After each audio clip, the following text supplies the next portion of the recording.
This article that I'm going to share with you is interesting for two reasons. First, it kind of gives us a look at how the CIA is supporting these armed groups here in Southeast Asia and in Myanmar specifically. And number two, it shows how when a government really wants to solve these issues of ethnic violence, they really can do it. And the US pretending to help these groups and pretending to try to solve Myanmar's problems, they're not actually interested in solving the problem at all. They want to perpetuate it and escalate it if possible for as long as possible. And so this comes from The World, which is funded by the US government through the Corporation for Public Broadcasting, and it's titled, "They were CIA-backed Chinese rebels. Now you're invited to their one secret hideaway. Former CIA-backed guerrillas, rivals of Chairman Mao Zedong, are now embracing the tourism industry, years after setting up the arteries and networks that sustain the Golden Triangle drug trade to this day." So when they fled China, they were in Southeast Asia, and the CIA was backing them and giving them weapons so that eventually someday they could return and overthrow the Chinese government. And in the meantime, they were overseeing this drug operation. This is very similar to what's going on in Afghanistan, US-occupied Afghanistan right now. But the article eventually admits that Mao Zedong was dead, the opium trade was being taken over by a new set of warlords based in Burma. That's what they're calling Myanmar. The CIA and the Taiwanese had cut off support, and the dream of retaking China seemed absurd. These battle-scarred Chinese fighters had come to a crossroads. What to do next? Since they'd run such a successful agro-business for decades, the Thai government encouraged them to focus on a different crop, tea. Now, these new warlords, these are the ethnic groups that the US is still pouring millions of dollars into and also weapons covertly in Myanmar right now, creating the crisis that we see right now in Myanmar. So I just thought it was interesting that this article admitted to all of that these armed groups are backed by the CIA, and that's how they get their weapons and their funding. And of course, they're very explicit that the main goal here is to complicate stability for China, not just in China, but along China's peripheries. But what's also interesting is that the US is pouring millions of dollars into these ethnic groups in Myanmar, and the goal is obviously to encourage them to fight against the central government, to create conflict.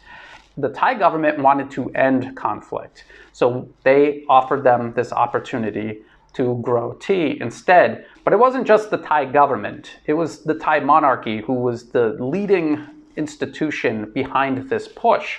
It says right here, Thailand's Royal Project. The Royal Project is an initiative of His Majesty King Bhumibol Adulyadej of Thailand. It was founded in 1969 to solve the problems of deforestation, poverty, and opium production by promoting alternative crops.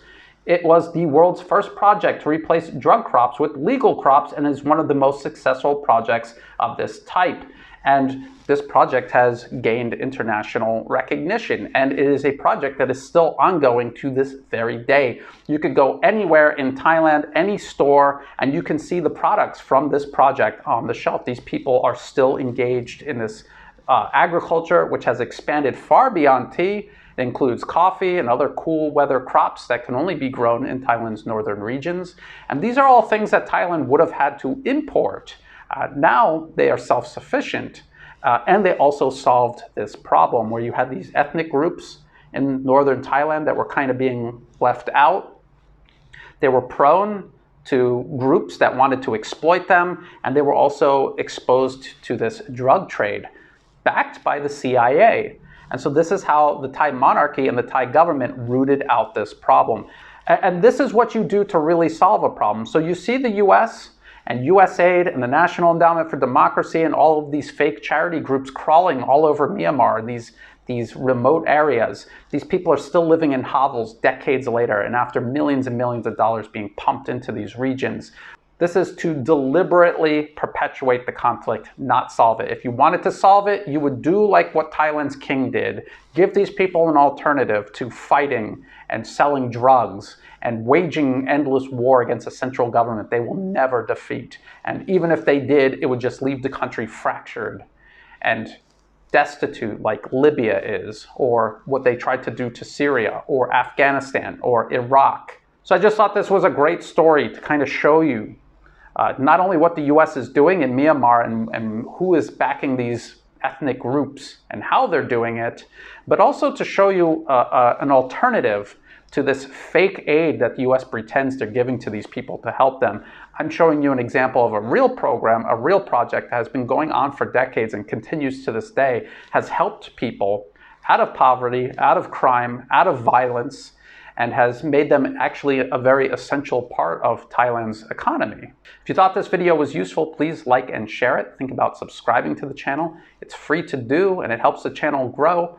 Look in the video description for all of these links, and also look for ways you can help support my work so that I can continue making videos like this. And as always, thank you for watching.